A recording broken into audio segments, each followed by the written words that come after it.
السلام علیکم پیارے بچوں، امید ہے آپ سب خیریت سے ہوں گے۔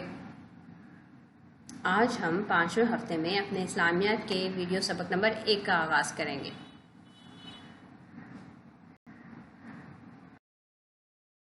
آج کے اس سبق میں ہم مطالعہ کریں گے باب دوم سے سبق زکوٰۃ اور اس کی اہمیت کا، جو کہ آپ کی کتاب کے صفحہ نمبر 21 تا 24 پر موجود ہے۔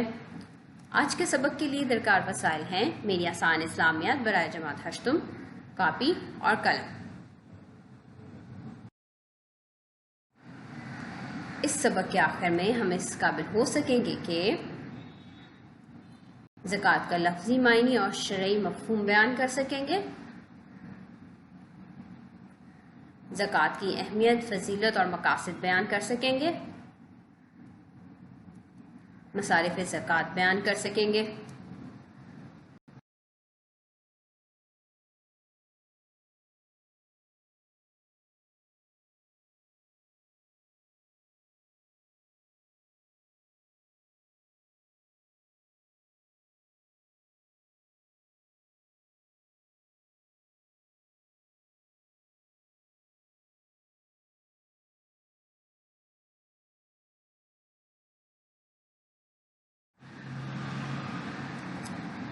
سبق کا آغاز کرنے سے پہلے میرے آپ سے چند سوالات ہیں۔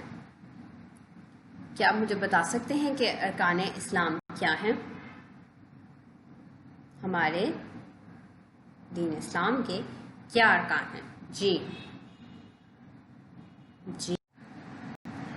اب ہم سب سے پہلے زکوٰۃ کے متعلق اپنی کتاب کے صفحہ نمبر 21، 22 اور 23 کا بغور مطالعہ کریں گے۔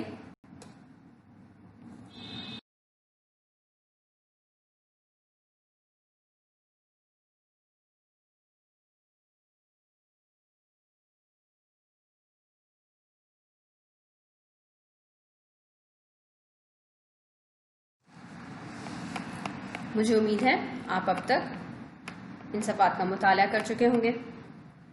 ہم نے زکوٰۃ کے لغوی اور اصطلاحی معنی کے متعلق پڑھا۔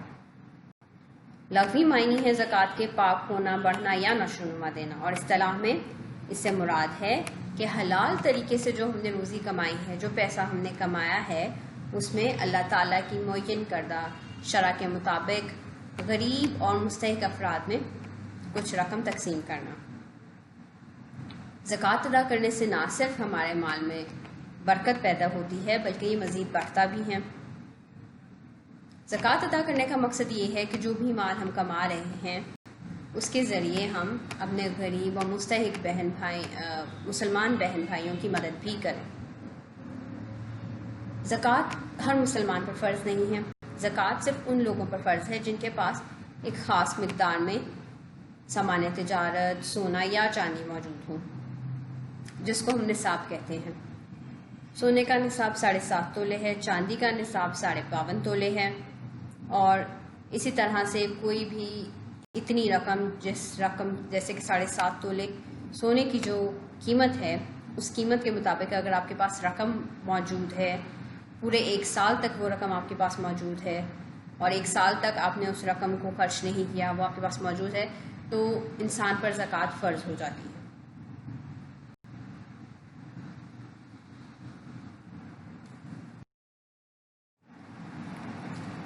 مصارف زکوٰۃ۔ مصارف زکوٰۃ سے مراد وہ مستحق افراد ہیں جن کو ہم زکوٰۃ دے سکتے ہیں۔ ہم کسی بھی عام شخص کو زکوٰۃ نہیں دے سکتے۔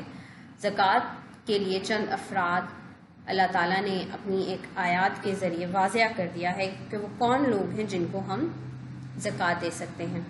یہ آیت سورہ توبہ میں موجود ہے۔ آپ نے اس آیت کا ترجمہ بھی اپنی کتاب میں پڑھا۔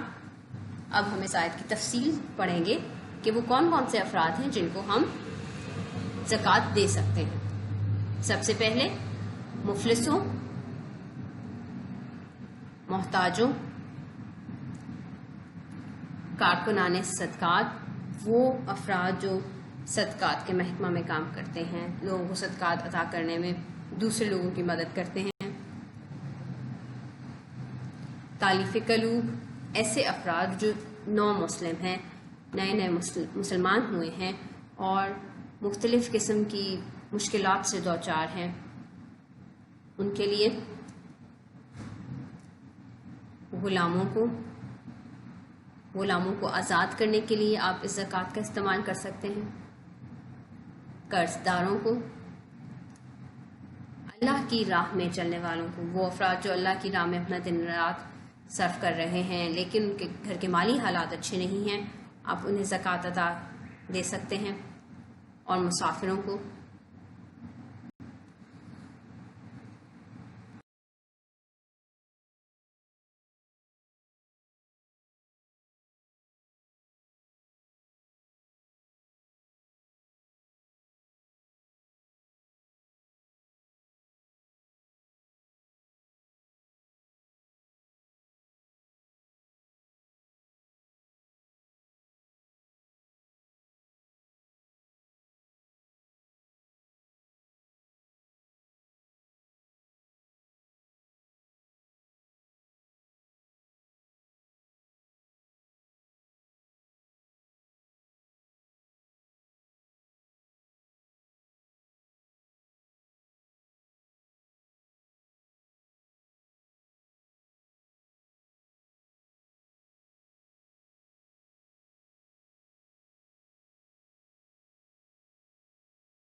ہم نے مزید پڑھا کہ قرآن مجید میں جہاں جہاں نماز کا حکم ہوا ہے ساتھ ساتھ زکوٰۃ دینے کا بھی حکم دیا گیا ہے، جیسے کہ سورہ الذاریات کی آیت 19 میں کہا گیا، اور ان کے مال میں مانگنے والے اور نہ مانگنے والے دونوں کا حق ہے۔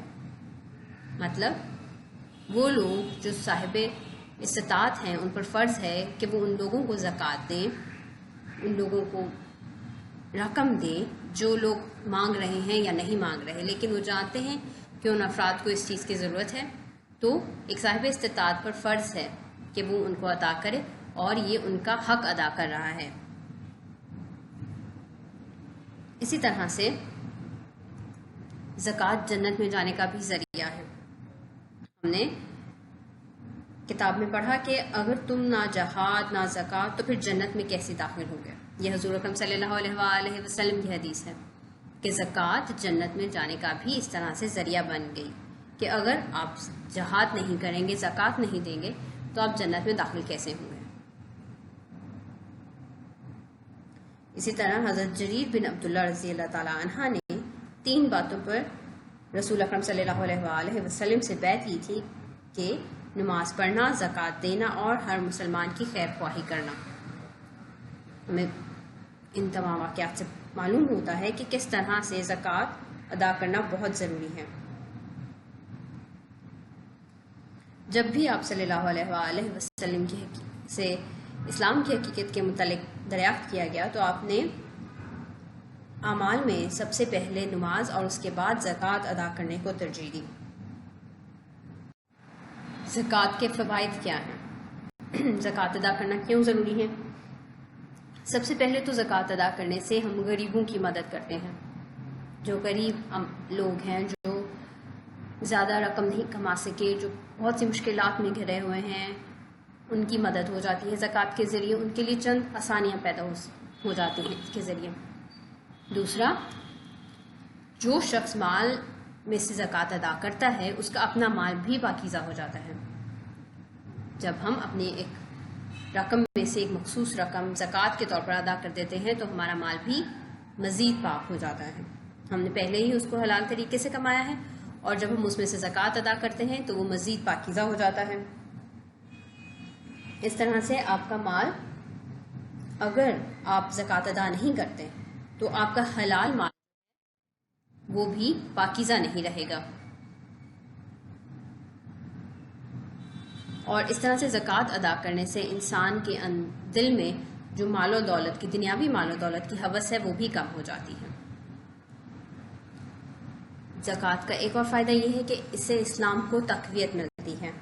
جب ہم یہ زکوٰۃ دینی مدارس کو دیتے ہیں یا ان افراد کو دیتے ہیں جو اللہ تعالیٰ کی راہ میں کام کر رہے ہیں، تو وہ اسلام کی تقویت کا باعث بنتے ہیں، اسلام کو مزید بڑھانے کا باعث بنتے ہیں۔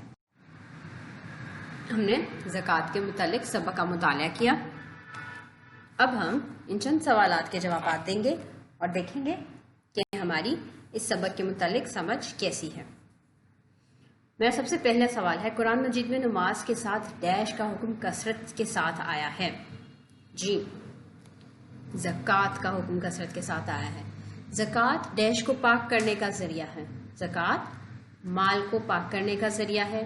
زکوٰۃ کی ادائی سے انسان کا ڈیش مال و دولت کی ہوس سے پاک ہو جاتا ہے۔ زکوٰۃ کی ادائی سے انسان کا دل مال و دولت کی ہوس سے پاک ہو جاتا ہے۔ قرآن مجید کے مطابق ڈیش لوگ ہیں جنہیں زکوٰۃ دی جا سکتی ہے، 8 لوگ۔ مصارف زکوٰۃ سے مراد زکوٰۃ کے ڈیش افراد ہیں، مستحق افراد ہیں۔ جی، زکوٰۃ کے لفظی معنی کیا ہیں؟ شریعت میں زکوٰۃ سے کیا مراد ہے؟ زکوٰۃ کی فرضیت پر قرآن مجید کی ایک آیت ماں ترجمہ تحریر کیجیے۔ ہم نے ان تمام سوالات کے جوابات اپنی کتاب میں پڑھ لیے ہیں، اب آپ ان جوابات کو اپنی کاپیوں میں تحریر کریں گے۔ ابھی ہم جانتے ہیں زکوٰۃ کے لفظی معنی کیا ہے، ہمیں معلوم ہے کہ شریعت میں زکوٰۃ سے کیا مراد ہے، مال کو پاکیزہ کرنا، اور زکوٰۃ کی فرضیت پر قرآن مجید کی ایک آیت ماں ترجمہ تحریر کریں۔